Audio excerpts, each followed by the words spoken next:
Hi అండి, welcome to my channel. నేను మీ శ్రావణి. ఇవాళ నేను వేడివేడిగా ఎగ్ రైస్ ఎలా చేసుకోవాలో చూపించబోతున్నాను. ఎగ్ రైస్ అంటే ఇష్టపడిన వారు ఉండరండి. ఆ ప్రాసెస్ చేయడం కూడా ఒక్కొక్కరు ఒక్కో విధంగా చేస్తారు.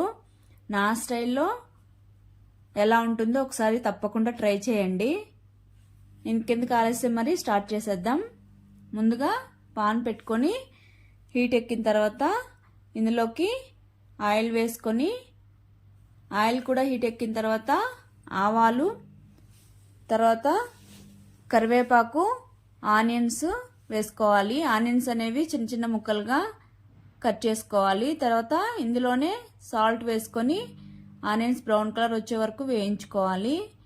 ఆనియన్స్ వేగిన తర్వాత ఇందులోకి పసుపు, ధనియాల పొడి, కారం వేసుకొని మాడిపోకుండా స్లోగా వేయించుకోవాలి. తర్వాత ఇందులోకి ఒక హాఫ్ స్పూన్ చికెన్ మసాలా, తర్వాత కొద్దిగా గరం మసాలా వేసుకొని అవి కూడా కుక్ అయ్యే వరకు కుక్ చేసుకోవాలి. కుక్ అయిన తర్వాత ఇందులోకి ఎగ్స్ వేసేసుకొని మంచిగా లో ఫ్లేమ్లో ఉంచుకొని కుక్ చేసుకోవాలి.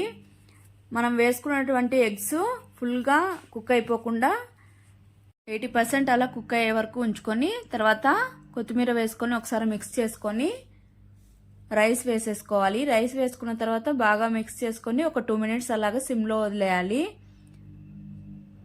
అప్పుడు రైస్, ఎగ్ అంతా బాగా మిక్స్ అయిపోయి టేస్టీగా ఉంటుంది. అంతే, టేస్టీ ఎగ్ రైస్ రెడీ. ఇదైతే వేడివేడిగా సర్వ్ చేసుకుంటే చాలా టేస్టీగా ఉంటుంది.